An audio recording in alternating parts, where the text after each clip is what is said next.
Nu cred că mai mult mers de anul trecut pe o ploaie așa serioasă într-o tură. Toți trei? Hai. Nu. Nu. Ce, eu găsit acolo? Am prins vedem câte cascade curg pe versantul ăla. 1, 2, 3, 4, 5, 6, 7.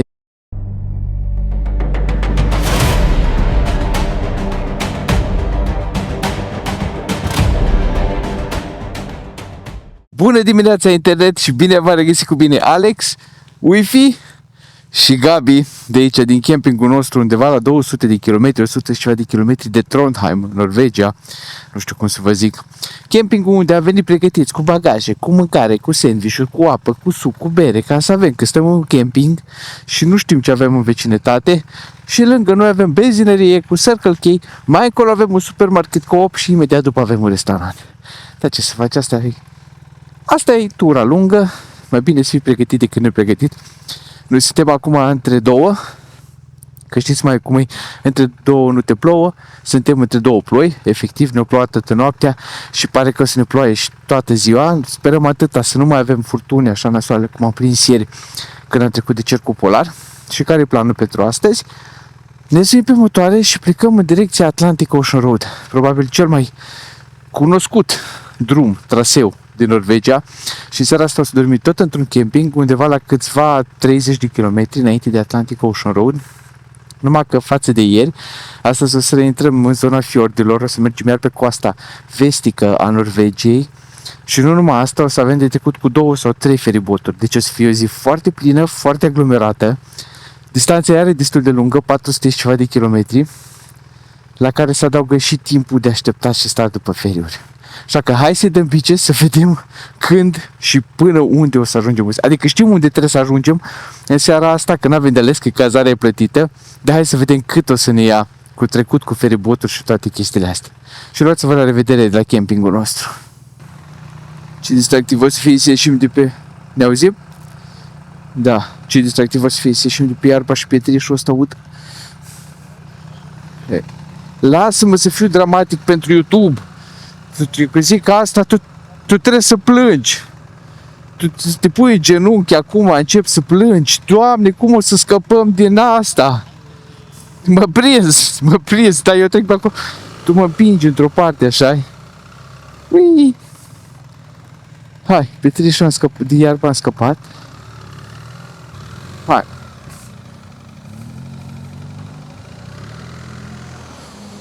Bon voyage, bon journée, guten Travelieren. Nu știu cum se zice în germană. Norvegiană nici atâta, dar hai! Asfaltul nu-i scap, măcar salamul să fie astăzi, drum bun să avem.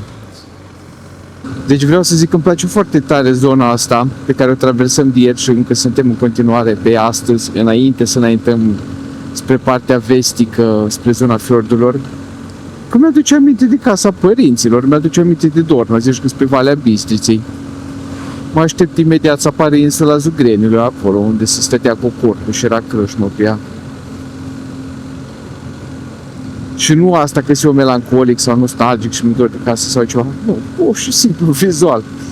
Mi-aduce aminte de Valea Bistriței, de locul unde a crescut. Unde venea la grătar, unde a făcut mama pipi pe o viperă. 4 3 2 filmez 1 5.000 de kilometri de când am plecat de acasă pe 2 roți.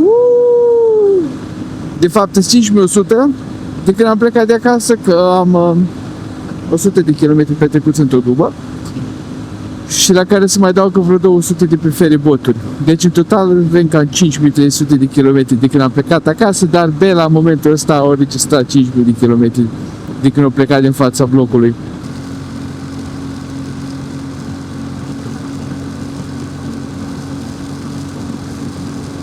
Nu cred că mai mult mers de anul trecut pe o ploaie așa serioasă într-o tură. Deci chiar așa o ploaie adevărată, în adevărată sens la cuvântului cum avem azi. Și am avut și ieri că n-am trecut cercul polar. Da, singura chestie la care mă tot gândesc în situații de genul ăsta e când ajung de seară la căldură, la cazare, dacă cumva apucă ceva să mă surule pe drum, să am o sursă ca lumea de căldură pe care să pot usca un calorifer, un reșou, un ceva. Nu ar trebui să fie cazul, în afară de mânuși, dar aia e partea bună, că mânușile poți să le las peste noapte și pe mâine, dacă nu sunt uscate, am celălalt de mânuși la mine. Nu ar trebui să fie cazul să penetreze apa pe undeva să ajungă să mă ude, dar nu știi niciodată și în funcție de cât de puternică intensitatea voi, știți cum e, nimica nu e 100% waterproof, în afară de asfalt, cred că. Dar, te gândești, ești pe drum și stai și te gândești, sper totuși de seară, dacă mi se ude ceva, să am un reșou, sper că pe seară să am un calorifer dacă ajung cu ceva ud. Partea bună de cizmele astea de Daytona pe care le port, care spun aproape sub genunchi, sunt extraordinare, chiar dacă le-am julit eu pe vârf, cel puțin cu una de mea adevărat. Spiele naturală, spiele adevărată și sigilate și cu fermoare și cu scaieți pe ambele părți, unde se deschid să-ți bagi piciorul. Și nu pare să fie nicio șansă de a ajunge apa în ele, mai ales că pe deasupra lor am și pantalonul și pe deasupra pantalonul ai și costumul de ploaie. Nici măcar pe deasupra. Asta e adevărul. Echipamentul bun costă, dar când e bun, nu e bun. Nu te joci cu el. Nu ai ce să-i reproșezi. Bine, costă financiar, costurile nu trebuie să fie monetare întotdeauna. Spre exemplu, ce le poartă băieții, climă, Carlsbad-ul, nu numai că costă financiar bani, dar fiind de Gore-Tex, într-adevăr, izolează extrem de bine, aproape perfect impermeabilitate, până la un anumit punct, bineînțeles. Dar, pe lângă costul financiar, există și costul de greutate, că sunt foarte grele cicile, sunt extrem de grele. Adică eu mă gândesc că dacă punem pe cântarul un are în jur de 10 kg cel puțin în viață, cu topoarmuri, bineînțeles. Ăla din nou e un cost de confort, faptul că trebuie să le porți toată ziua. Dar unii vor să și-l asume și ok, și alții nu. Și iar e ok. Dar, asta e așa, durele astea, știi, nu poți să ai chiar 2 săptămâni, 3 săptămâni, 4 săptămâni sau 3 săptămâni și ceva cum avem noi, perfect. Cum avem bună și trebuie să ieși toate chestiile astea în vedere. Echipamentul Rigia, spre exemplu, cel al meu cu mine, e super mulțumit de el. Mi-am asumat că nu e impermeabil, că are nevoie de stradă de ploaie, dar e foarte ușor și foarte comod. Și pentru partea de ploaie și frig mi-am completat cu stradă. Și așa că am o geacă faină, ușoară, cu multe buzunare, foarte bine ventilată când deschid toate astea, pentru perioadele aride, cum am avut la plecare și probabil o să am, că vine ar căldurile de peste 2 zile încolo până să traverseze Europa. Perfect, e ventilat pentru perioada aia și pentru perioade cum sunt astea și cum au fost dincolo de cercul polar spre nord, când am avut și frig, completez cu geacă cu mid layer de căldură, completez cu outer layer de ploaie și tot așa. Te faci cipola, cum zic italianii, cipola, te mergi ca o cipola, ca o ceapă în straturi. Tu ești de rău, în fiecare cu a lui. Dar în sfârșit vedem un fior, n-am mai văzut un ieri dimineață. Ia uitați în față, ăsta e oceanul.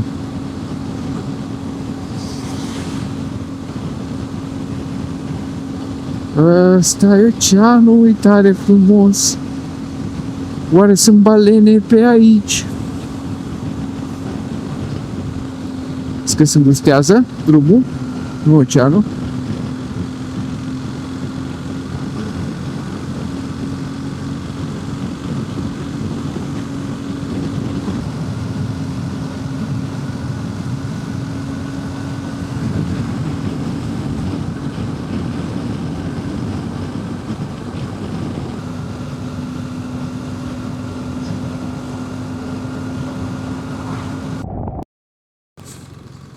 Toți trei? Hai să vedem dacă avem. Eu pus fiul ăla. Trebuia să prind la benzinărie acolo.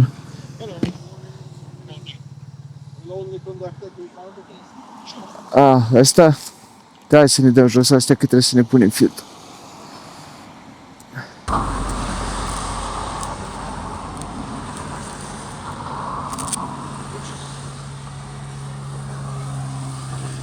power of nose from Norca.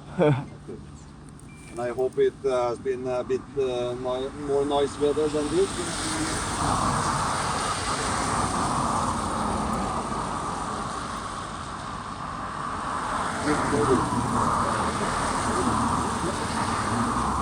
Hello. Only a quick alcohol test. Yeah, yes, Yep. it's fine. Okay. Then just take a deep breath and blow steadily. Okay. Yeah.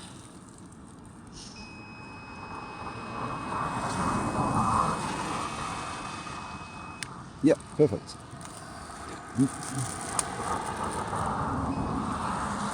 Yes. It's okay? Thank you.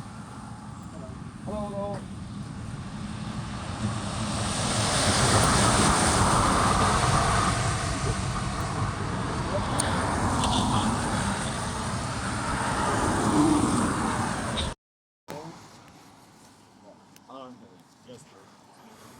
Nu. Nu. Ce, eu găsit acolo? Ah, ok.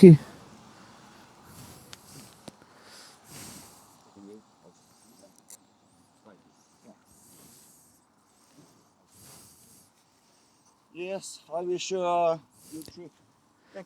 Thank you so much. Drive safely. Yeah.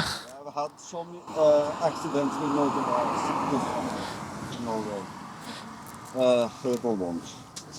So drive carefully. Yeah, we try to keep it slow. Yeah, that's Our goal is two of the accidents were including moose. Yeah. So be aware. Okay. Yeah. Okay. Thank you so much. Take care. Thank you.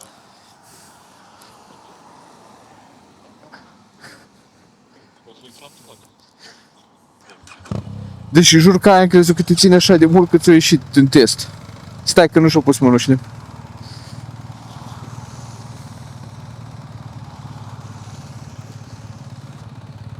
Măcar se oprește ploaia, cel puțin momentan. Eu uscat. Nu. No. M-am gândit că ori asta, ori gen random control de acte, știi? Hai, da.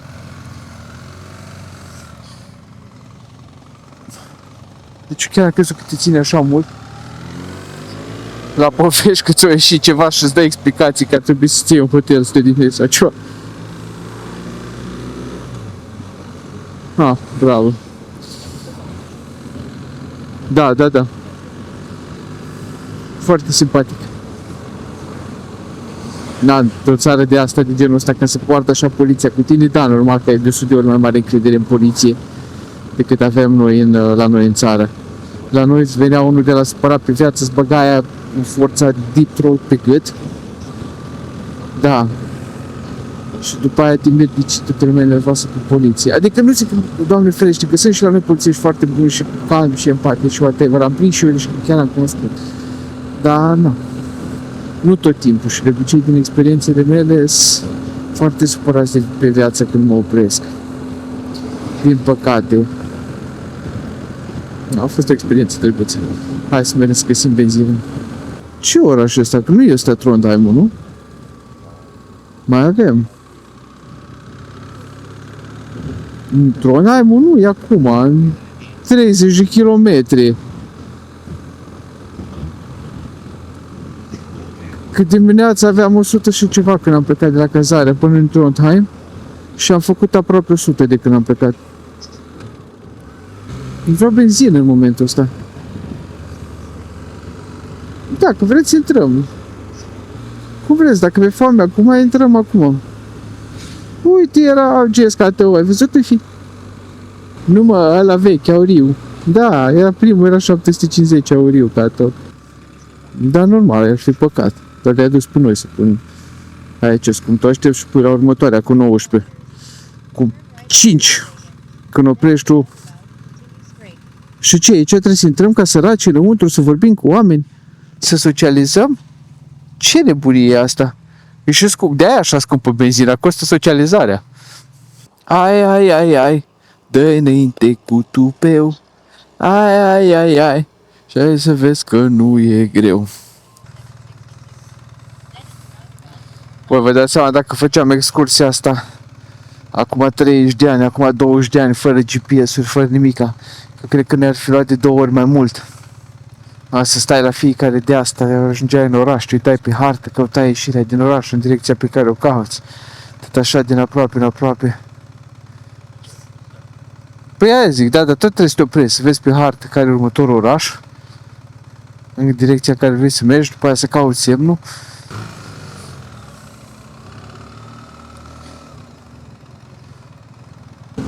Dragilor, uitați-vă și voi încă o dată cu noi la soare.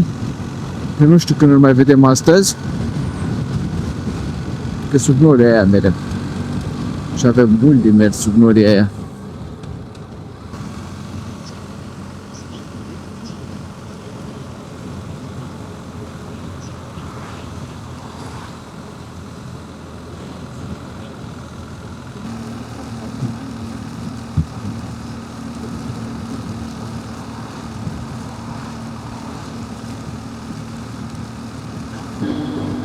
Bă, băieți, oare ăsta e primul oraș mare pe care îl traversăm de când am plecat din Tallinn? De ce am mai traversat? De când am plecat din Helsinki. Mare, gen. Chiar, Oulu, am uitat de Oulu.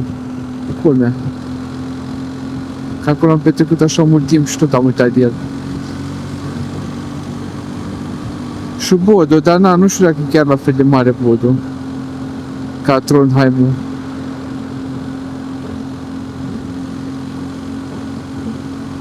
Nu contează. Bine ați venit în al 3-lea oraș mare pe care îl vedem de când am plecat din Helsinki. Trondheim. Știți ceva despre Trondheim? În afară de faptul că e drumul nou? Uite, Heimdall. Heimdall știu. Era ăla prietenul lui Thor. Și ăla din... unde erau ei? Thor și Odin și Loki. Cum se cheamă? Tărâmul lor. Asgard, așa, mă. Mama ei, așa. Deci Heimdall era ăla care era responsabil de transportul între Midgard și Heimgard. Și Asgard. Da, portarul cu bacterul, da.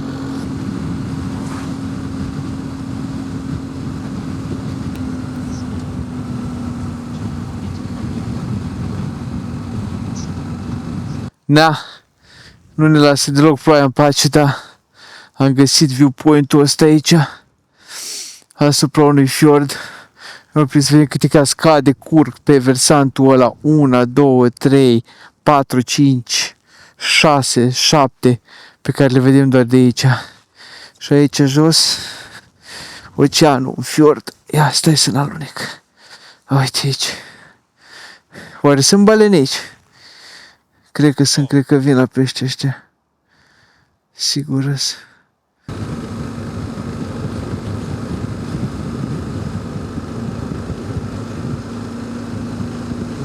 Urmează să ajungem la primul feribot din zi. Aici jos ar trebui să fie și tocmai am văzut un val mare de mașini care veneau pe contrasens și nu știm dacă să-l mai prindem pe ăsta sau trebuie să stăm să meargă pe partea cealaltă, să traverseze și după aia să se întoarcă după noi. Și nici nu avem voie să mergem mai tare că limite de 50. Da, uitați, un cățel foarte mic. Uite ce mic e el. Și apropo, ca să treceți cu feriboturi de astea scurte în Norvegia, între toate insulele și peninsulele și insulițele și mizerile astea de aici, este un site pe care trebuie să intrați, ferrypay.no, ferrypay.no, vă faceți acolo cont și vă puneți datele personale, cardul, numărul de matriculare a motocicletei și nu mai trebuie să opriți aici să vă luați bilet la fiecare feribot în parte, doar mergeți, vă suiți, le spuneți, da, haide că vedem, de fapt, că acum e și la noi primul pe care l-am cu Ferrypay. Ăsta nu este de la Lowrider. Uite, nici nu mai întreabă nimica. Grijă ca lunecă. Hai să vedem, că vine să ne trebuie, face poze, da. Face poze la numere. Hey! Pay? Ferrypay. Yeah, do I need to do something? doesn't say. When did you register? Yesterday. It's okay? It's okay. Okay. Yeah. Adică sper, na, eu zic că e ok. Acum o să vedem. A few moments later. Nu, că vin ăștia cu vitezanele lor și nu i-aș băga peste ei, că săraci, cred că stau așa cârciți din Finlanda până aici. Cred că stau așa, vai așa mari de curul lor. Clar nu-i fain.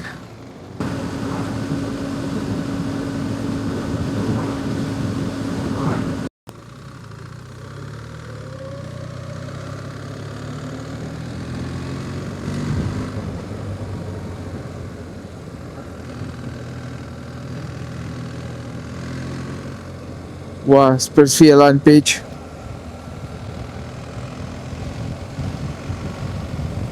Și balene, wow, ce fain ar fi să fie balene.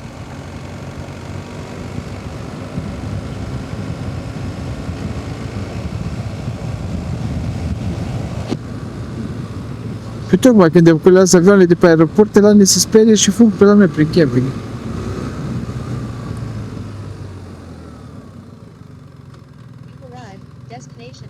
Ce frumos e. Păi deschis? Pare părăsit.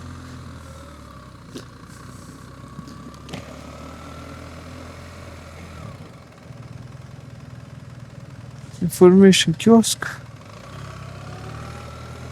Și nu știu dacă ar trebui să urcăm până aici. Ba da. Uite, mai este un motor. Deci cineva sigur mai vine până aici. E ok? Când nu mi-am dat seama. Hey! Wait a second. I have earplugs. I have butt plugs.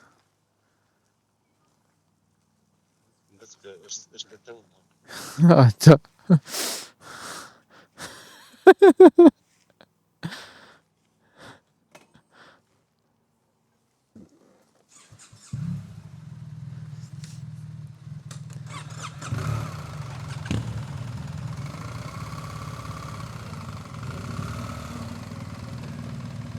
Mai mult off-road.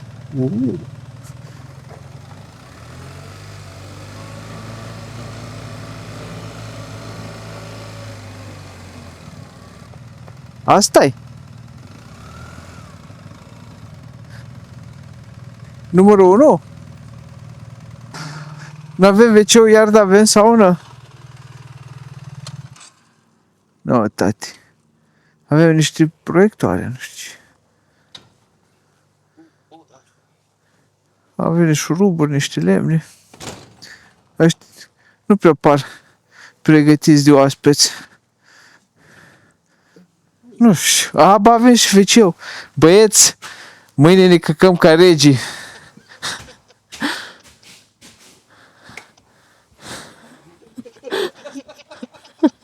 Avem WC-ul nostru. Avem dușul nostru. Avem buda noastră. Bine, bă.